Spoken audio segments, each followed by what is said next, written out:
दोस्तों, Aditya smart classes में आप लोग को स्वागत है। आज हम आप लोग को CPWD यानी कि PWD विभाग में निकले वैकेंसी के बारे में बताएंगे। और यहाँ पर आप देख रहे होंगे क्या चीज़ कि CPWD विभाग भर्ती 2025 यानी कि CPWD मतलब हो गया आपका सेंट्रल पब्लिक वर्क्स डिपार्टमेंट, केंद्रीय लोक निर्माण विभाग की तरफ से ये वैकेंसी निकाला गया और ये केंद्र सरकार के द्वारा निकाला गया। और इसमें आपका सीधी भर्ती है, कोई भी एग्ज़ाम नहीं है। और जो 12वीं पास है वो मिनिमम क्वालिफ़िकेशन इसमें मांगा गया 12वीं पास। जो 12वीं पास है, जो ग्रेजुएशन पास है, वो इस फॉर्म को भर सकते हैं। तो मिनिमम क्वालिफ़िकेशन 12 पास है। इसमें आपका कोई भी एग्ज़ाम नहीं है, केंद्र सरकार के द्वारा निकाला गया। और इसमें देखिए सैलरी भी ठीक ठाक है और एज लिमिट आपका 18 से 45 साल तक है। तो चलिए इस वीडियो में पूरा डिटेल से इसके बारे में बात करने वाले हैं। तो ये वीडियो को आप लोग शेयर कर दीजिए, चैनल को सब्सक्राइब कर दीजिए ताकि कोई भी तरह का वैकेंसी निकल के आए तो सबसे पहले आप तक पहुँचे। देखिए CPWD central public work department filling a post clerk यानी कि क्लर्क 2 और सुपरवाइज़र के लिए है। लास्ट डेट इसमें आपका 28 तारीख है और ये आपका जो स्टार्ट होगा वो आपका 31 जुलाई से स्टार्ट हो जाएगा। 31 जुलाई से लेकर आपका 28 अगस्त तक चलेगा। 31 जुलाई मतलब कि जुलाई के लास्ट में स्टार्ट हो जाएगा और ये अगस्त मंथ का फॉर्म में लास्ट 28 अगस्त 2025 तक भर सकते हैं। देखिए CPWD central public work department recently issue A notification regarding various post in PWD department of India यानी कि ये केंद्र सरकार के द्वारा ये निकाला गया वैकेंसी है। चलिए आप कुछ थोड़ा पोस्ट डिटेल के बारे में जान लेते हैं। इसमें कलर की G2 सुपरवाइज़र स्टाफ के लिए और टोटल पोस्ट इसमें 4500 है। अगर इसमें बात किया जाए कुछ इम्पोर्टेंट डेट के बारे में तो देखिए, तो ये आपका नोटिफिकेशन जो जारी जो है नोटिफिकेशन नंबर CEN 07/2025।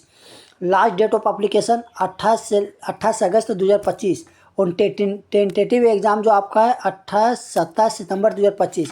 आने के संभावित जो एग्ज़ाम होगा आपका 27 सितंबर 2025 और आपका एग्ज़ाम जो फॉर्म आप भरिएगा वो आपका 31 जुलाई से लेकर 28 अगस्त तक आप भर सकते हैं। तो चलिए एग्ज़ाम के बारे में क्लियर हो गया कि कब तक आप लास्ट डेट भर सकते हैं। चलिए आप कुछ पोस्ट के बारे में बात कर लेते हैं। एलिजिबिलिटी योग्यता के बारे में बात कर लेते हैं। तो योग्यता में देखिए पोस्ट का नाम आपका है क्लर्क G2 सुपरवाइज़र पोस्ट यानी कि क्लर्क और सुपरवाइज़र पोस्ट के लिए है। इसमें टोटल वैकेंसी आपका 4500 है और इसमें आपका मिनिमम क्वालिफिकेशन 12 पास है। जो 12 पास है वो भी भर सकते हैं, जो ग्रेजुएशन पास है वो भी भर सकते हैं। एज लिमिट का बात अगर किया जाए तो एज लिमिट देखिए मिनिमम एज आपका 18 साल होना चाहिए और मैक्सिमम आपका 40 साल होना चाहिए। लेकिन जो आप OBC है उसके लिए 3 साल का एक्स्ट्रा छूट है और जो SC ST के लिए है उसके लिए 5 साल का अलग से छूट है। यानी कि जो आपका SC ST के लिए मैक्सिमम 45 हो जाएगा और OBC के लिए मैक्सिमम 43 साल हो जाएगा। तो ये हो जाएगा आपका। इसमें एज लिमिट भी ठीक ठाक है, 18 से लेकर 40 तक बहुत एज होता है। चलिए ये आप लोगों को हो गया एज लिमिट के बारे में। चलिए अब सिलेक्शन प्रोसेस के बारे में जान लेते हैं। इसमें आपका टोटल 100 नंबर का एग्ज़ाम होगा। 100 नंबर का एग्ज़ाम में किस हिसाब से होगा सो देखिए, तो एकेडमिक रेशियो 20 मार्क्स। 20 मार्क्स कहने का मतलब जो आप अगर दीजिएगा मेरिट लिस्ट जो बनेगा तो आप 12 क्लास का जो सर्टिफिकेट लगाइएगा उसके हिसाब से परसेंटेज के हिसाब से आपका मार्क्स देगा। अगर आप 100 में 100 लाते हैं तो 20 मार्क्स, 50% लाते हैं तो 10 मार्क्स। तो उस तरह से वो डिपेंड करता है। चलिए दूसरा हो गया candidate EWS SC ST OBC family own sublimation certificate president government India यानी कि जो SC ST के लिए है उसके लिए 5 नंबर मिलेगा इसमें। तो 20 और 5 25 हो गया। चलिए ये हो गया आपका दो। अब BPL फैमिली के लिए जो हैंडिकेप्ड है उसके लिए 5 नंबर मिलेगा और रिटन टेस्ट जो होगा उसमें 70 नंबर का रिटन टेस्ट होगा। टोटल आपका कितना हो गया देखिए 70 और 10 80 और 20 टोटल आपका 100 नंबर का एग्ज़ाम होगा।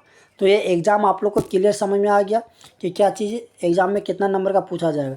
चलिए एज लिमिट के बारे में एक बार और अच्छा से देख लेते हैं। एज लिमिट आपका पता है 18 से 40 साल तक है विथ एज रिलेक्शन। इसमें क्या होता है एज आपको SC ST के लिए 5 साल, OBC के लिए 3 साल। अगर इसमें सैलरी का बात किया जाए तो सैलरी इसमें देखिए 25,500 रुपया पर मंथ आपको दिया जाएगा।